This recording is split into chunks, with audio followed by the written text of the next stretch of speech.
What's up, guys? It's Waggish American here, bringing you a special video today. This is going to be my holiday / end of the year thing. So, Merry Christmas, Happy New Year's, all that. I'm doing a year in review. I'm going to go through and look at all of my builds from this past year and just see how I've improved. For me, this has pretty much been the year of the airbrush, and so only one of these builds will be without an airbrush. And I hope you can tell. You know, my hands are really gross right now, but I got a new camera and it's a lot nicer. So, first up, the Revel Monogram 1/72 scale F82, I think. This was not a good kit. Raised panel lines, these decals barely fit. Just overall, not a great kit. This was my last hand-painted kit, and it came out not great. You can see all sorts of brush strokes. Next up is my first ever airbrushed build.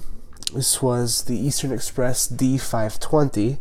This was a lot of fun. I did some modification in the cockpit, which I don't believe you can see. Yeah, it was fun. Colors probably are inaccurate because I just picked whatever closely resembled the proper colors on the box art from the Vallejo section at Hobby Lobby. But yeah, this is a pretty good introduction to airbrushing. So this is where I started. This would be where I'd say I started out 2017 skill-wise. Next, I went on to build the Italeri HS129, and this is actually my favorite kit I've completed, I think, still. This is also in 72nd scale. You can see there's a little bit of dust on these models. But I really liked the camo scheme. It was a really fun way of practicing the airbrush. I learned how to use sponges and silver paint to get that nice sandblasted appearance. Overall, this is one of my favorite kits I've built all year, and it was my first attempt at any kind of modeled camouflage. I think it came out pretty good.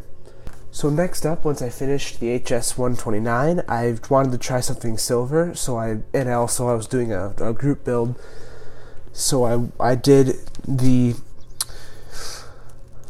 Hasegawa 1/72 scale. I can't even remember what it's called. It's the biplane float plane that you can get with the catapult, but I didn't. This was a fun kit. I spent a lot of time detailing the cockpit.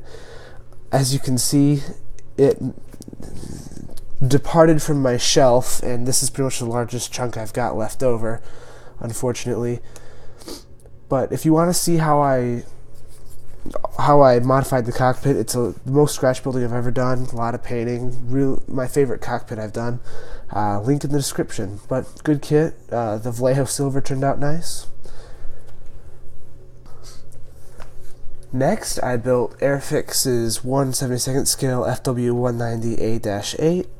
I actually just bought this kit because I saw the Quick Kits video, and I had it sitting around for a long time before I even got an airbrush, but I finally got around to building it. This is my first attempt with the smaller modeling, and it came out pretty alright. It's not great. There's a couple splotches like you can see there, and there's a really big one on this tail. This is also my first experience trying out the micro set, and that helped a lot on details like the snake conforming into the little bulge for the machine gun. This is the first build I tried adding tape seat belts. Overall, nothing too astounding. I pretty much just start practicing on the modeling, and just looks like a pretty alright model. Next up, I did a couple pretty large builds. The Arai, I can't remember the designator, but it was Nihon Go. It's a pretty good kit for its age. This is the first one I attempted a black pre-shading base thing on, and it came out, it's actually still the best, I think, black basing I've done. I don't know why it came out so acceptable, but you can actually see it, and I like the way it came out. The fuel stains are a little disappointing. But the most notable thing here, I think, would be this black basing, which I have tried to use ever since and come pretty close to having look good. For my next build, I went even bigger with Academy's 1/72 scale B17. I think it was either a B or a C. And I don't usually build American stuff, so I decided to make this project my 4th of July special. And this has the most scratch building I've done. It overtook the float plane for the most scratch building I've ever done. And the big ticket here is you can't really see it through the windows anymore, but I experimented with a technique for doing wood grain on things like desks and armchairs that comes out very convincing. So if you want to see how I did that, I'll link this video in the description. After the B-17, I went a little bit smaller again, and I built what is another one of my favorite builds of this year, Academy's 1/72nd scale P40E. And I did this, I stumbled across this website, so, if I can find it, I'll link it in the description, but it basically talked about captured Allied aircraft flown by the Japanese, and they had a concept sketch of a plane that they said was from the 50th Hiko Sentai. And they said they found a little mention of it in a journal entry, but there weren't any pictures of the real one. And the concept art was really cool, and I had already built an American one of these planes, so I decided, you know what, I'll do one of these captured ones. So all of this, besides the rondelle, the Hinomarus, I stole the Hinomarus from an Airfix A6M2 decal sheet, but like this lightning bolt, that was all painted with masks and airbrush and stuff, which was a lot of fun. Otherwise, I didn't really try much. I didn't try to weather it or anything. It's just a clean build of an interesting subject. Next up, I went even smaller. I built Academy's 1/72nd scale ME 163, and I tried post shading for the first time on this model, and I do like the results, but I feel like I have a problem that I didn't weather the rest of it enough. Also, the putty, my masking putty slipped, and so there's this little color difference there, which is unfortunate. But otherwise, this is a really fun kit, and I'm actually planning on buying another one. Also, I got a bit more practice with modeling, and my mottling is coming out a lot nicer here. I also started experimenting with this small scale armor / mechanical type stuff. Not much to say. It was a lot of fun.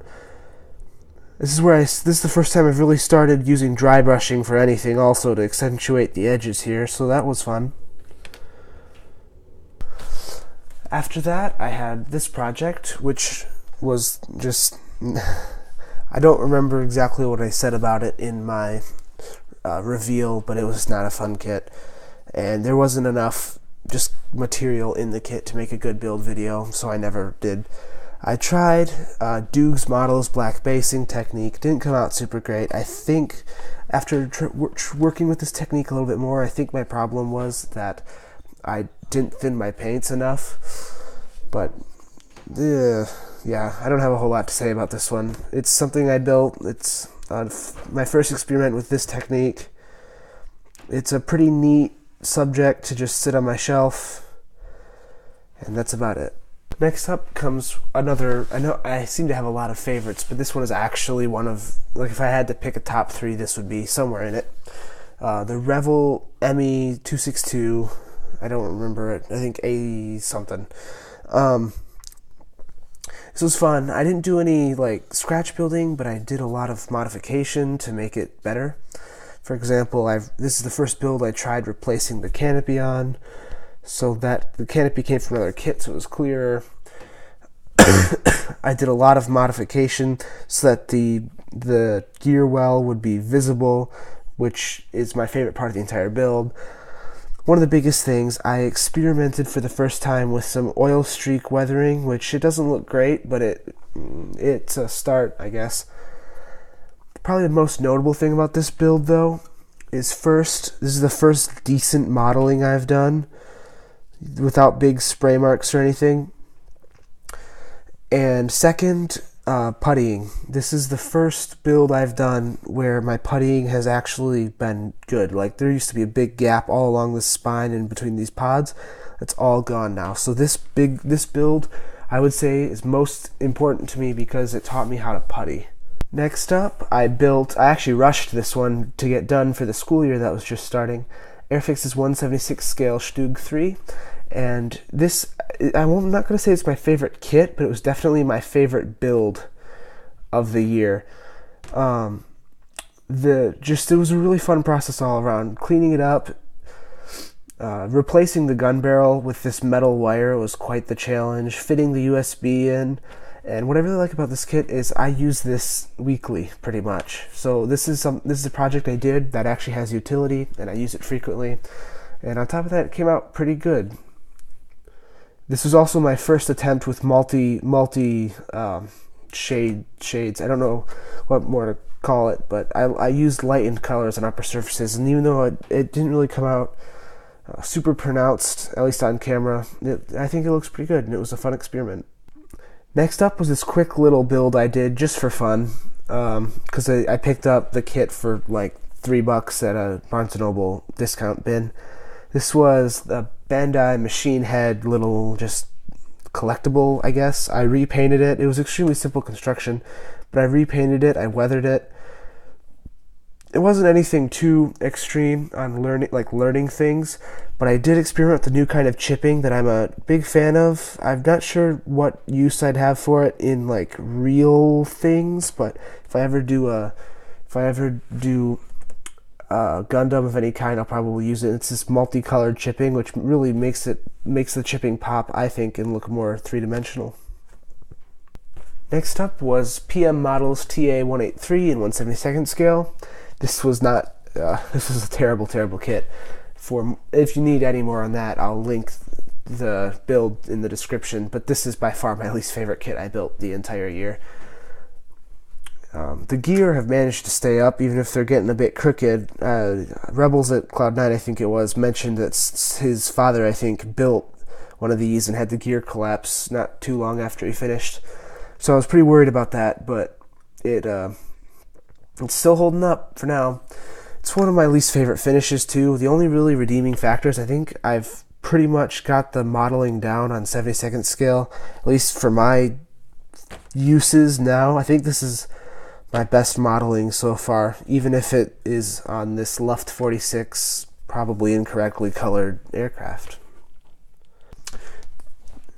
This was the next one. I honestly don't remember. It may have been Eastern Express again. BF109W-1. It's a pretty interesting concept. It's a BF109F on floats, but it was a terrible kit, and this is my least favorite. This is my single least favorite finished product of the entire year. The colors are strange, there's not a lot of markings, it's just bland, my modeling is thick, the exhaust is blotchy. The only redeeming-ish factor is I got some more practice with these oil streaks, these oil paint wash streak things. I'm trying to get them to focus, there we go. Yeah, so that was fun to play around with, but that one little redeeming factor in my mind for the rest of this kit, it's just a terrible kit. I'm not going to move this one around too much because these aren't secure, but this was the 1/144th scale Sweet Models A6MB2. These are the first two models in my Zero in Every Scale series. These were really nice kits, and if I ever need to buy a 1/144th scale kit for any reason, again, it will definitely be through Sweet Models, because the detail on here, like the panel line detail, rivals and actually surpasses the Tamiya 1/48th scale one. And now there's like a 20-year difference in technology, but still, these are just insanely nice kits. The decals are clear as glass, they just go down. Really nice kits, and really fun build, and yeah, just real win from Sweet Models. This one is the last thing I've finished in 2017. This is the culmination of the entire year's worth of practice, and I think it came out pretty good. It doesn't really show off what I've learned a whole lot, because it's not this particular scheme doesn't really have modeling. Now, this was my first 1/48th scale kit, and it's converted me, to be honest. Even this really old Revel model, huge fan of the scale. These single engine fighters, they're a manageable size, but they show so much more detail and so much more opportunity for just painting. So yeah, this is... So in addition to what I've finished this year, I'd also like to show off what I'm carrying through to the next year. I got some sets that are supposed to help with figure painting because I want to do some dioramas this upcoming year. So I'm just practicing painting this old figure I've got sitting around. So you can see the face. It's not the best, and something's gone funky in the neck that I've got to work on, but it's the best face I've done so far. So that's something I'm going to be working on this next year. I'm also bringing 2 other model kits themselves into the upcoming, into 2018. The Airfix 1/72 scale A6M2 for the Zero to Every Scale series. This will, as you can, it's primed, it's black based. I've just got it pretty much painted at this point. I'm also bringing with me Tamiya's 1/48 scale A6M2. The one I compared the panel lines on the 1/144 scale ones to. I don't have that in a position where I can show it off right now, but I am also carrying that with me. So here they are, the difference between the beginning of the year and the end of the year. Pretty clean build, not great on the seams, not great in the panels, kind of rough all around, but interesting scheme, interesting little plane for the collection.